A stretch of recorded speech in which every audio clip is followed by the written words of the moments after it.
이 시간 하나님께서 우리에게 주시는 말씀은 전도서 7장 1절부터 10절까지 말씀입니다. 구약 성경 954면입니다. 전도서 7장 1절부터 10절 말씀, 제가 말씀을 봉독해 드리겠습니다. 좋은 이름이 좋은 기름보다 낫고 죽는 날이 출생하는 날보다 나으며 초상집에 가는 것이 잔치집에 가는 것보다 나으니 모든 사람의 끝이 이와 같이 됨이라. 산자는 이것을 그의 마음에 둘지어다. 슬픔이 웃음보다 나음은 얼굴에 근심하는 것이 마음에 유익하기 때문이니라. 지혜자의 마음은 초상집에 있으되 우매한 자의 마음은 혼인집에 있느니라. 지혜로운 사람의 책망을 듣는 것이 우매한 자들의 노래를 듣는 것보다 나으니라. 우매한 자들의 웃음소리는 솔 밑에서 가시나무가 타는 소리 같으니 이것도 헛되니라. 탐욕이 지혜를 우매하게 하고 뇌물이 사람의 명철을 망하게 하느니라. 일의 끝이 시작보다 낫고 참는 마음이 교만한 마음보다 나으니 급한 마음으로 노를 바라지 말라. 노는 우매한 자들의 품에 머무름이니라. 옛날이 오늘보다 나은 것이 어찌미냐 하지 말라. 이렇게 묻는 것은 지혜가 아니니라. 아멘. 오늘 말씀을 생각하면서 한번 따라하겠습니다. 나를 점검하면서 믿음 생활하겠습니다. 아멘. 예, 의사분들의 말을 빌리면은 조기 발견이 되었더라면 완전히 고칠 수 있었던 병을 시기가 늦어서 불치의 병이 되거나 살릴 수 있는 소중한 생명을 잃어버리게 되는 경우가 많다고 합니다. 그래서 건강을 위해서도 우리는 정기 검진이 중요하고 또 조기 진찰이 중요한 것입니다. 운전할 때도 특히 장거리 운행을 하기 전에는 미리 차량을 점검해야 될 것입니다. 또 학생들에게 자주 있는 시험도 미리미리 자신의 재능과 진로를 점검하는 차원에서 있어야만 그것이 학생들의 실력도 증가할 뿐만 아니라 미래를 대비하는 것이다 라고 할 수 있습니다.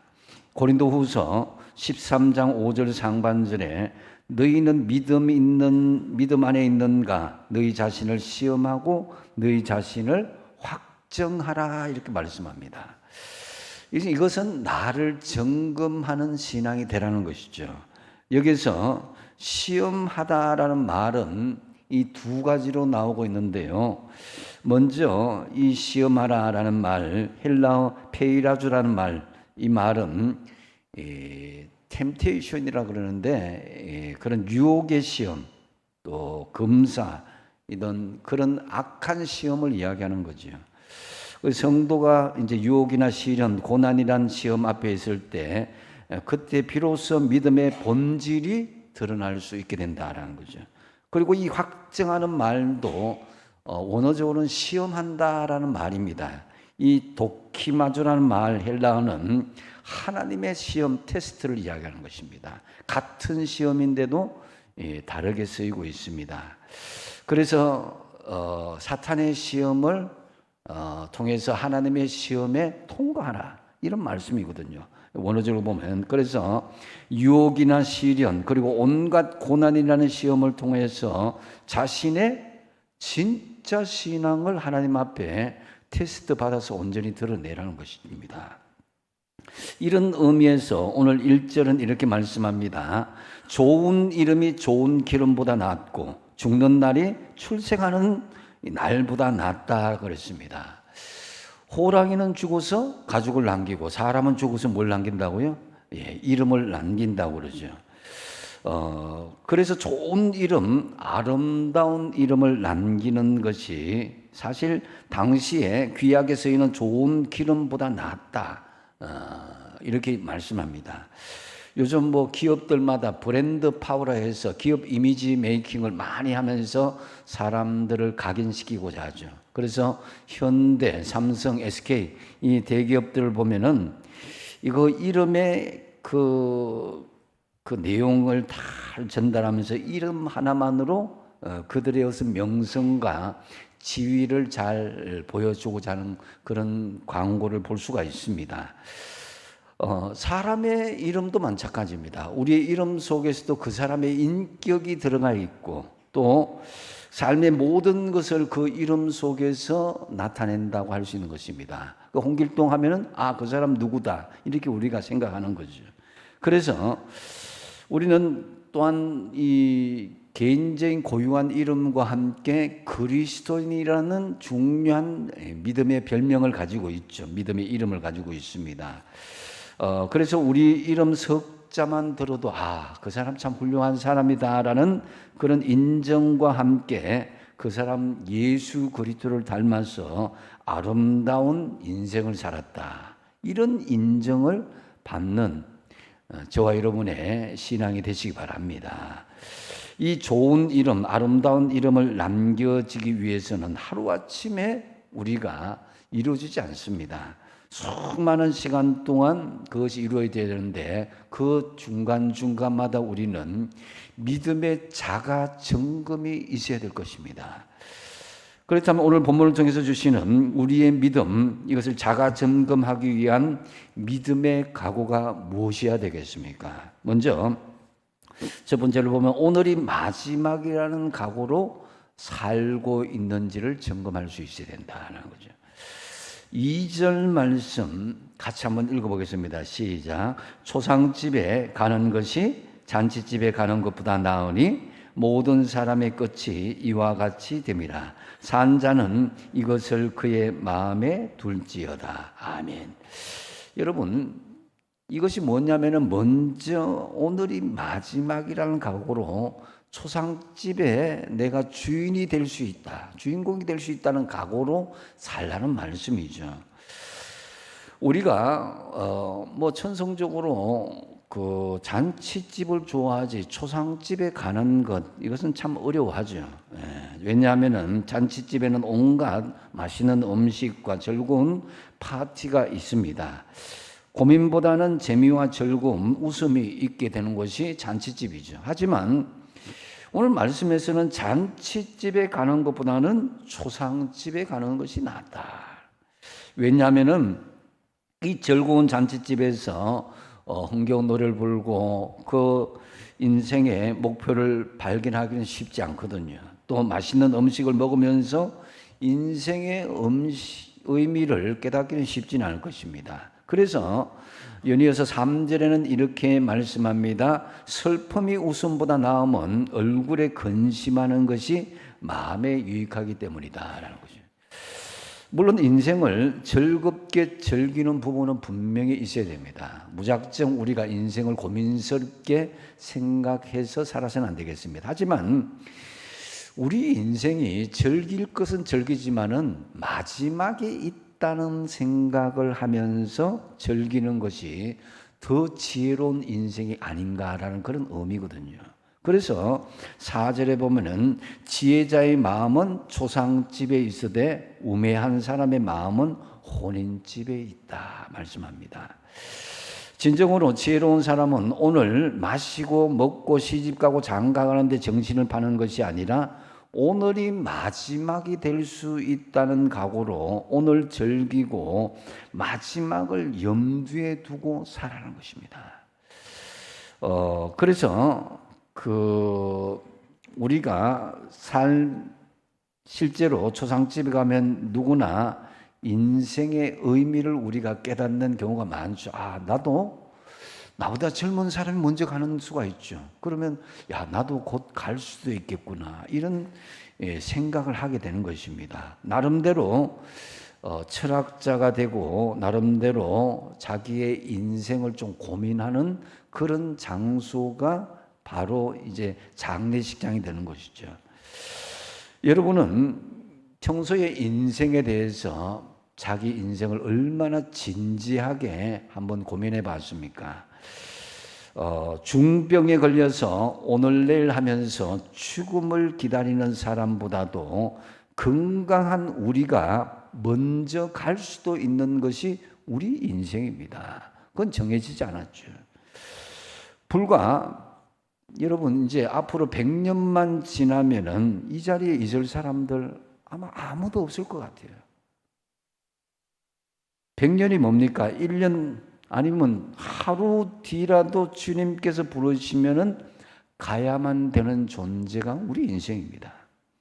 이와 같이 우리 인생은 언제 끝날지도 모르는 것입니다. 그러므로 여러분은 이 땅에 와서 나는 뭘 못했다라고 원망하거나 한탄하지 마시고 지금 내가 위치한 그곳에서 오늘이 마지막이라는 각오로 최선을 다할 수 있어야 될 것입니다. 누가복음 12장 15절 하반절에 보면은 사람의 생명이 그 소유에 넉넉한 데 있지 않다 그랬습니다.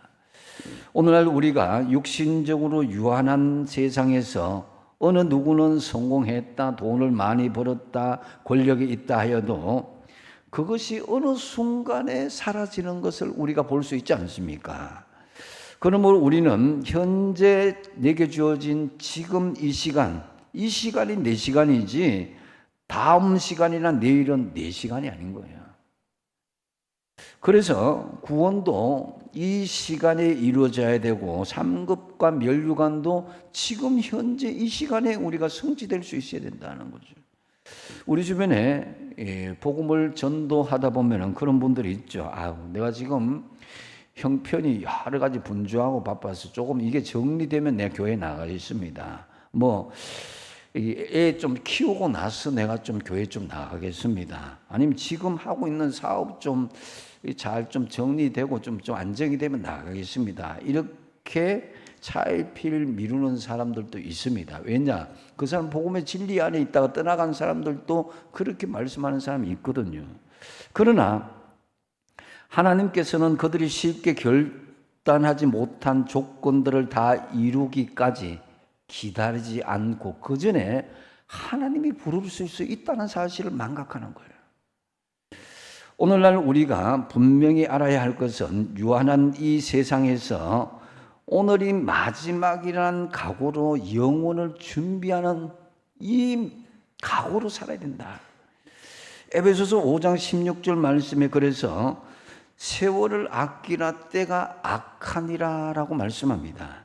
이 때가 악하다는 말씀은 세상 풍조가 악하다는 것이죠. 다시 말씀드려서 우리가 예수 믿고 교회 다니도록 세상은 우리를 마음대로 내버려 두지 않는다는 것입니다.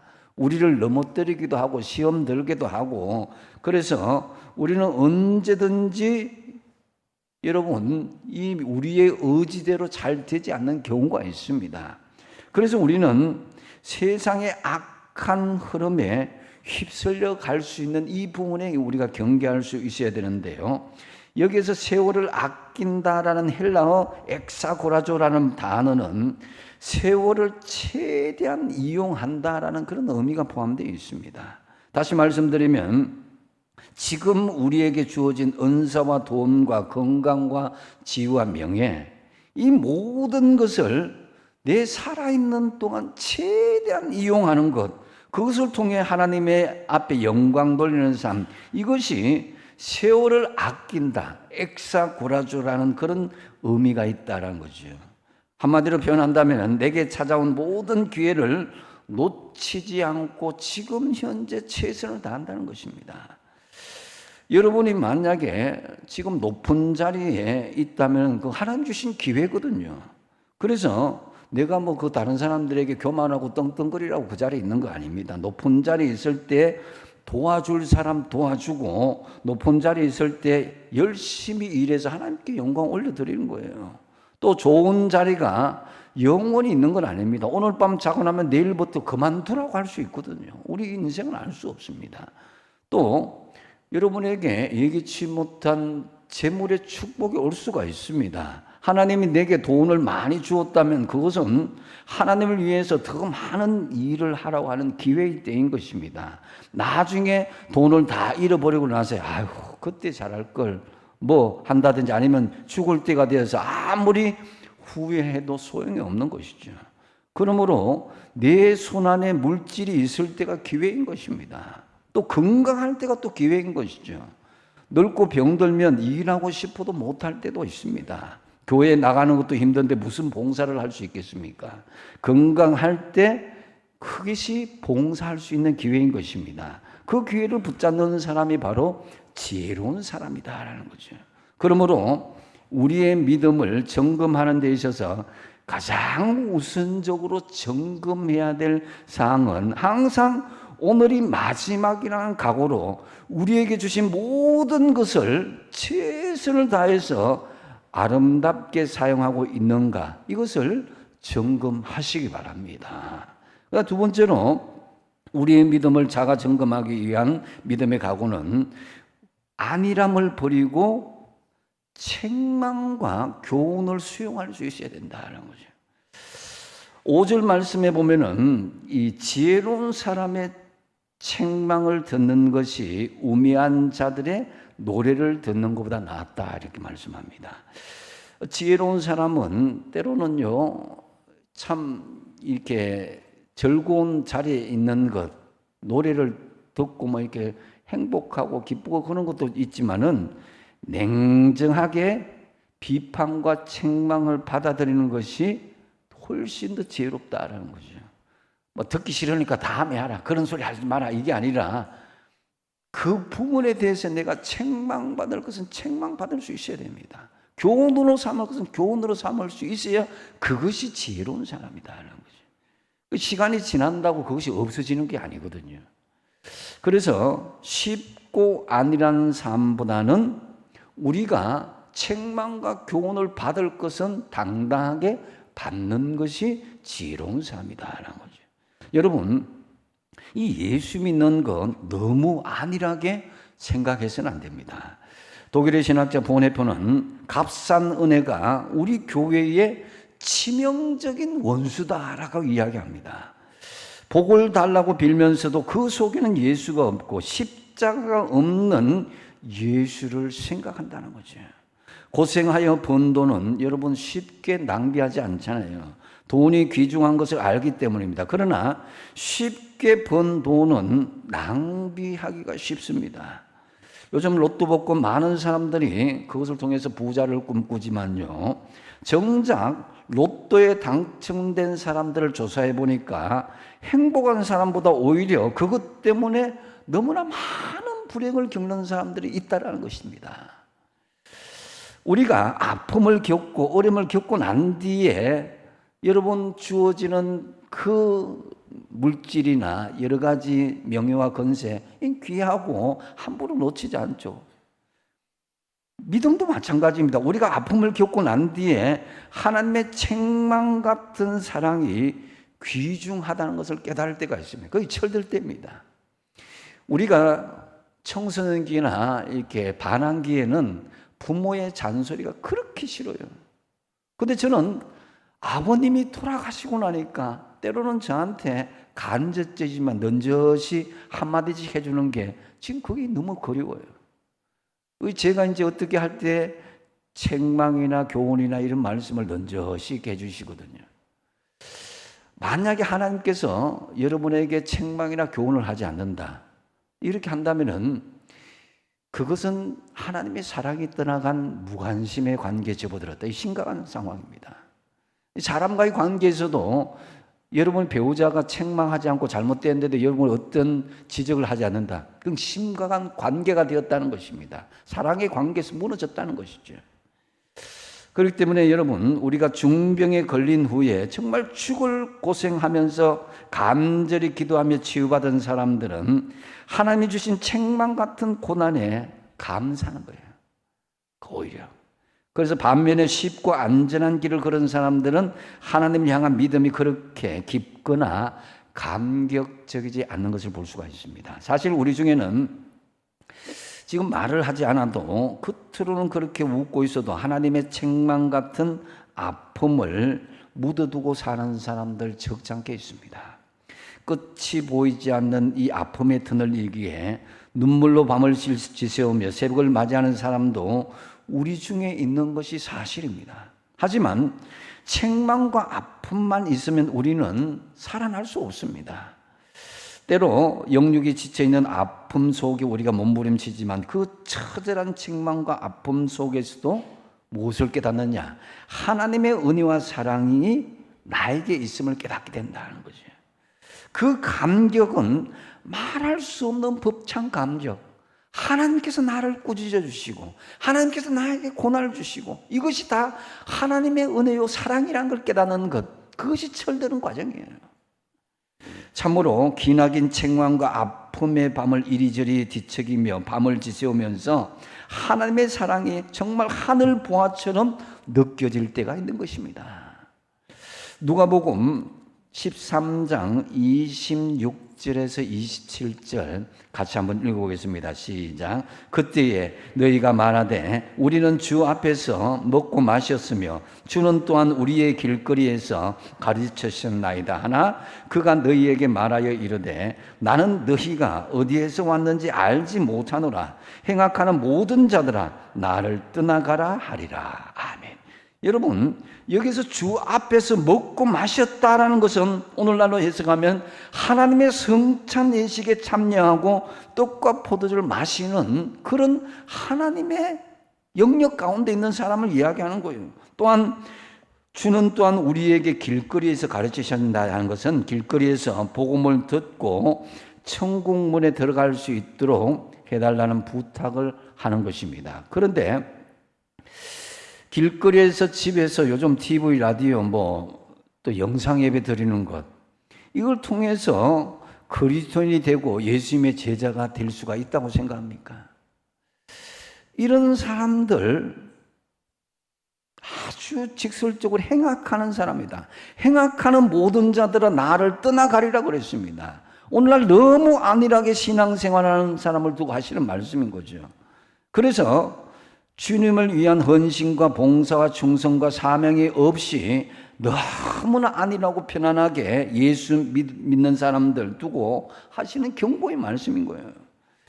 이런 편리와 안일주의에 빠져있는 교인들이 죽어서 천국 문 앞에 서서 두드리면서 주님 천국 문을 열어주십시오. 우리는 주 앞에서 먹고 마셨으며 주는 또한 우리와 같이 길거리에서 가르쳐 주셨습니다. 이렇게 해도 예수님은 절대로 천국 문을 열어주지 않고 나는 너희가 어디에서 온 자인지 도무지 알지 못한다. 이렇게 말씀한다는 거예요. 자, 6절 말씀 같이 한번 읽어보겠습니다. 시작. 우매한 자들의 웃음소리는 솔 밑에서 가시나무 타는 소리 같으니 이것도 헛되니라. 아멘. 미련한 사람의 웃음소리가 뭡니까? 우매한 사람의 웃음소리가 쉽고 안일하게 신앙생활하는 사람을 이야기합니다. 이런 사람의 웃음소리는 소나무 밑에서 가시나무가 타는 것처럼 쉽게 없어진다는 거죠. 그러므로 예수 믿으면서 우리는 때로 욕 얻어먹는 것 겁내지 말아야 됩니다. 예수 믿으면 욕값이 포함되어 있어요. 우리가 예수를 잘 믿으면요, 세상 사람들이 때로 우리를 핍박합니다. 예수 못 믿으면은 말씀으로 여러분이 찔림 받기도 하고 하나님의 책망을 받기도 하는 거예요. 그게 우리 현지 주소입니다. 그래서 한번 따라합시다. 믿음으로 살려는 사람은 욕먹는 값이 포함되어 있다. 아멘. 예수님께서 십자가를 지시면서 침뱉음을 당하고 욕을 당하고 여러 가지 아픔을 당한 것, 우리 주님의 제자라면서 우리가 책망과 교훈을 우리가 받아들이는 것 당연한 믿음의 제자의 과정인 것입니다. 그래서 우리가 정말 완벽하지는 않습니다. 사람 누구나가 다 책망을 받을 잘못들이 있죠. 근데 그 책망을 받아들여서 자신을 바른 길로 돌이키는 사람이 있는가 하면은 그렇지 않는 사람도 있다는 거죠.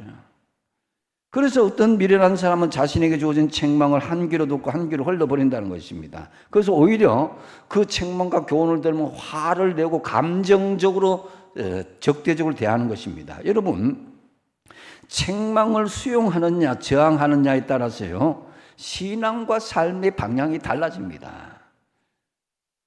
여러분, 부모 교육을 받을 때도 자녀들도 그렇잖아요, 그죠?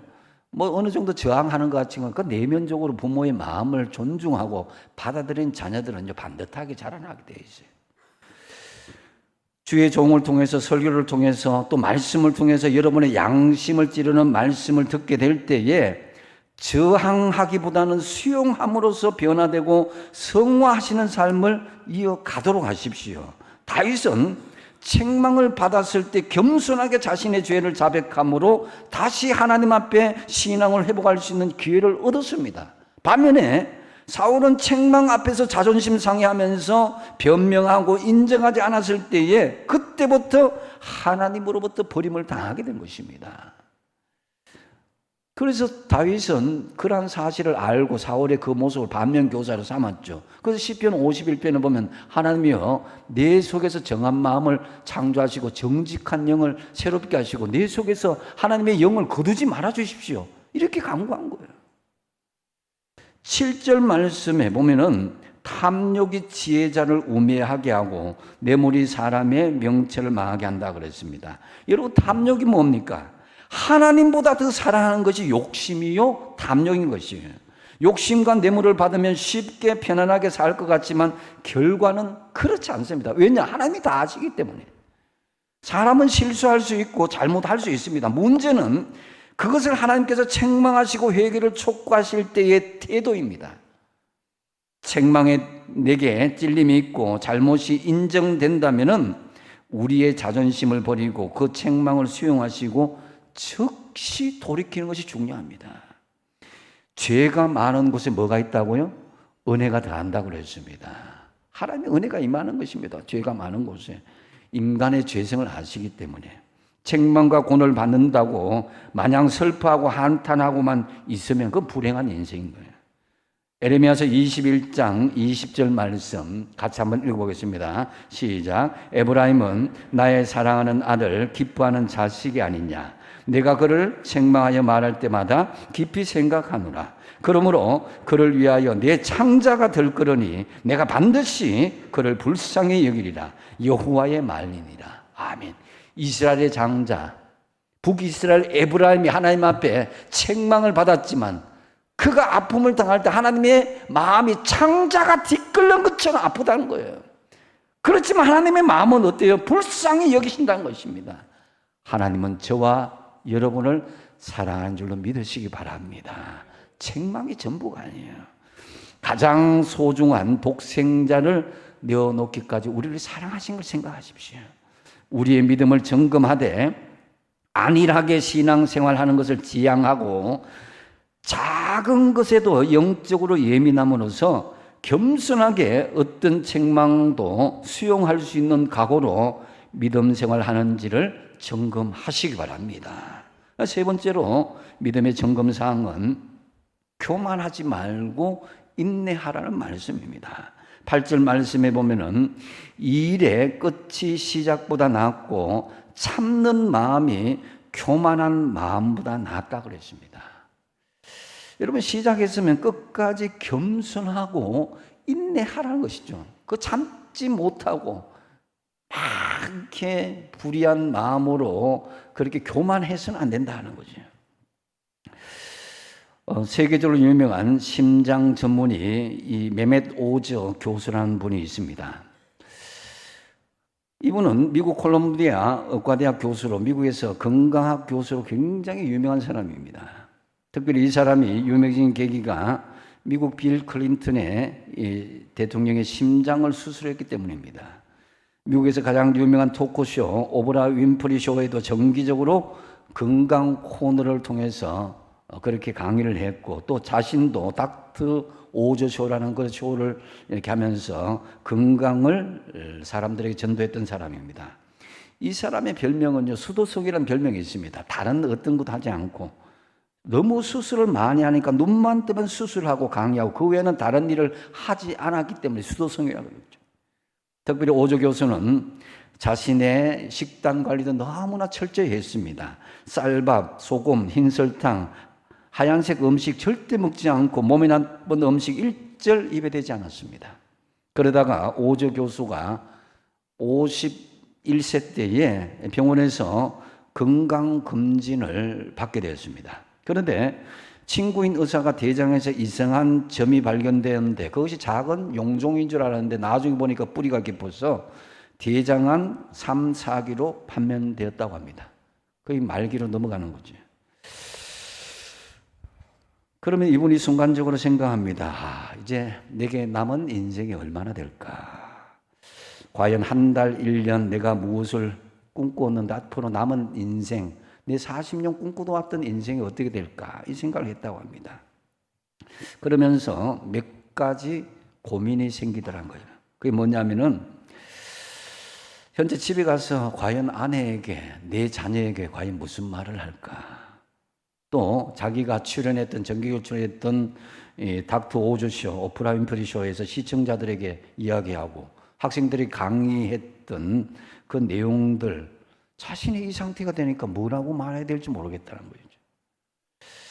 왜냐하면 자신은 건강에 대해서 자부하며 잘 가르쳤는데 정작 자신이 이 건강에 대해서 가장 최악의 모습으로 나타났으니 과연 자신을 신뢰할 수 있겠냐, 이런 심각한 그런 고민에 빠졌던 것입니다. 그 경험을 다른 사람들에게 대한 그런 자부심도 가지고 또 보이지 않는 인간의 어떤 교만도 있었는데, 그런데 이제 이것을 겪으면서 오조 교수는 환자들이 느끼는 심정을 깨닫게 되었다는 거죠. 환자들이 암을 진단받을 때 공포와 분노하는 그런 과정이 있거든요. 자신이 공포를 먼저 가지더란 거예요. 내가 죽으면 어떻게 될까? 또 분노, 내가 이런 병에 왜 걸려야 되나? 다른 사람도 많이 있는데 나는 열심히 살았는데 왜 하필 난가? 이런 고민을 하게 되는 것을 환자의 입장에서 깨닫게 되었습니다. 그래서 이 공포와 분노, 자신 그 순간부터 하나님 앞에 겸손하게 회개하는 마음으로 나아가게 되었고, 그 환자의 그 공포와 분노를 이해하게 되었다라는 것입니다. 여러분, 우리는 어떤 경우에도 교만하지 말아야 됩니다. 교만하지 말고 좀 기다리시고 인내하십시오. 9절 말씀에 보면은 급한 마음으로 노를 바라지 말라. 노는 우매한 자의 품에 머문다 그랬습니다. 여러분, 점잖게 보이는 사람도 세상에 성깔 없는 사람 없습니다. 알고 보면은 저 사람은 착한 사람이다, 점잖은 사람이었거든요. 그 속에는 성깔 다 있습니다. 그러나 그 성깔을 다스리는 사람이 있고 그 성깔을 다스리지 못하는 사람이 있어요. 어떤 사람이 주님께서 기뻐하실까요? 목소리 큰 사람이고 주먹 먼저 날아가는 사람이 이길 것 같지만 절대 그렇지 않습니다. 겸손하게 기다리고 인내하는 사람이 이기게 돼 있어요. 10절 말씀에 옛날이 오늘보다 나은 것이 어찌미냐 하지 말라, 이렇게 묻는 것은 지혜가 아니니라 그랬습니다. 흔히들 그러잖아요. 나 때는 말이야 하면서 자꾸 30년, 40년, 50년 전에 옛날 이야기를 그런 거 한 거, 그렇게 이야기하지 말라는 거예요. 건강한 성도는 과거 지향적인 사람이 아닌 인내하며 기다리는 미래 지향적인 사람이다라는 거죠. 마태복음 24장 13절을 보시면은 그러나 끝까지 견디는 자는 어떻게 된다고요? 구원을 얻으리라 그랬습니다. 임산부들이 그 사랑스럽고 예쁜 자기 아이가 나온다는 그 아이에 대한 출산의 기쁨을 기대하며 소망하기 때문에 모든 것을 참습니다. 먹고 싶은 거 그거 참고, 가고 싶은 거 참고, 또 다른 사람하고 다투는 것도 자기 것도 참고, 이렇게 하자는 거죠. 마찬가지로 우리가 끝까지 인내하고 견디는 사람이 결국 하나님께서 구원의 반열에 이르게 하신다는 거죠. 그래서 우리의 믿음을 점검하면서 교만한 요소를 제거하고 겸손하게 인내하심으로 여러분의 믿음이 든든한 믿음의 반석 위에 세워져 있는 것인지를 순간순간 점검하시기 바랍니다. 이제 말씀을 정리합니다. 여러분, 우리 인생, 우리 신앙 저절로 흘러가지 않습니다.